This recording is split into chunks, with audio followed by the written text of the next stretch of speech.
բայց ապրելու երկիր անձնի ավականի, անձամբ կվերցեք ավականու մանդատը։ Ճիշտ ասած մենք նման քննարկում չենք ունեցել եւ ես դա համարում եմ ժամանակից շուտ դա քննարկել, բայց ես նաև չեմ թաքցնում, որ ես ու մեր թիմը տրամադրված է հաղթանակի ու ես էլ քաղաքապետի տեխնաց ունեմ, որովհետեւ ես ուզում եմ աշխատել, ուզում եմ գործառնական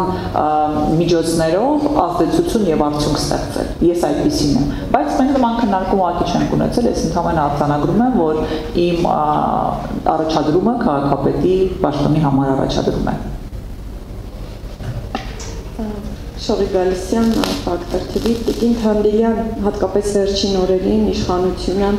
քաղաքացիներին քվեարկելու կոչ անելիս նաև հետևյալ հայտարարություն է անում, որ այդ օրը քաղաքացիները պետք է քվեարկեն հանուն Հայաստանի ինքնիշխանության եւ ժողովրդավարության։ Ըստ էության քարոզարշավի ընթացքում անուղղակի երբեմն նաև ուղղակի մատնանշվում էր նաև այն հանգամանքը, որ ձեր քաղաքական ուժը, որը նաև կապեր ունի պարոն Վարդանյանի հետ, կարող է Հայաստանի ինքնիշխանությանը այսպես հետագայում ինչ-որ վտանգ ներկայացնել Հայաստանի ինքնիշխանության համար, վստահ եմ դուք էլ գիտեք այդ խոսակցությունները եւ այդ քննարկումները, որ եղել են այս ընթացքում, եթե ապրելու երկիրը ստանձնի քաղաքային իշխանություն, հետագայում նաեւ իշխանություն, այդպիսի հայտ եք դուք ներկայացնում, հաշվի առնելով նաեւ ձեր կապերը պարոն Վարդանյանի քաղաքական ուժի հետ,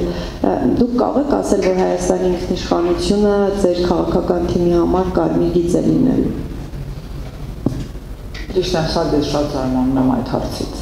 Մենք կարող եմ ասել, դա մեր կենսագրությունն է, դա մենք ենք, ու հենց դրա համար ենք գալիս իշխանության, որովհետև այս իշխանությունները արդեն հնարավորություն են ստեղծել մեր ինքնիշխանության նկատմամբ ոտնձգության։ Այսօր մեր սուվերեն տարածքում ադրբեջանական զորքերը Թող Նիկոլ Փաշինյանը դրա մասին մտածի նախ եւ առաջ, որ իր վարած քաղաքականությունը կործանարար է մեր պետականության եւ մեր իշխանության համար, ինքնիշխանության համար։ Այնպես որ այո, վախեր ունեն, որ մենք ժողովրդավար ճանապարհով երևանցիների մարդկանց հետ խոսելով գալու ենք իշխանության, դա իրենց սարսափն է։ Եվ իրենք հանում դրա, անգամ պատրաստ են մեզ վերագրել, կարել, այդպես երևացող կարերով, կարկատանով իրավիճակի իբրև թե մենք ենք դա ասում ու դրա դեմ պայքարել հերոսաբար։ Չի հաջողվելու իրենց, դա ստախոսություն է եւ դա իրենց չի հաջողվելու։ Ես բազմիցս հնարավորություն եմ ունեցել նաեւ պատասխանելու, որ մեզ համար դա ոչ միայն կարմիր գիծ է, մենք միութանական պետություն չենք տեսնում Հայաստանը, մենք բազմաթիվ անգամ դա ասել ենք, բայց լսողը լսում է, իսկ չլսողը ստատուս է գրում, որովհետեւ պատրաստվում է իր սատելիտների եւ իր այսպես իբրև թե ակնարկներով փորձել մեզ վերագրել բաներ, որոնք գոյություն չունեն, խեղաթյուրել մարդու խոսքը, փորձել դա ճշմարտության տեղ ծախել, հետո դրա դեմ պայքարել Սա են էլի, այս պեյքային իրավիճակի մի օր ավարտ գալու է, թե ոչ, և ենք գիտեն, որ գալու է, ու դա անելու է երևանցին Երևանում։ Ես կարծում եմ, որ մենք բավարար պատասխանել ենք և չհամարձակվի մեկը մտածել, որ մեզ համար Հայաստանի Հանրապետության պետական շահը, ինքնիշխանությունը, պետականությունը որևէ ձևաչափով, որևէ տեղ կարող է հարցականի տակ դրվել։ Կրկնում եմ, այսօրվա իշխանությունների վարած քաղաքականությունն է տանում դրա, որ մարդիկ սարսափար չգիտեն, կարող է Երևանում զարթնել մի օր։ Ահա թե ինչ են անում նրանք, այնպես որ մենք կրկնում ենք Հայաստանի Հանրապետության պետական շահն է գերակա մեզ համար, ինչպիսի աշխարհաքաղաքական վիճակ ուզում են լինեն, ինչ կենտրոններ ուզում են լինեն, մենք պարտավոր ենք ուղղակի Հայաստանը չվերածել հակամարտությունների գոտու, եթե չենք ուզում վերանա մեր պետությունը մեր հայրենիքում,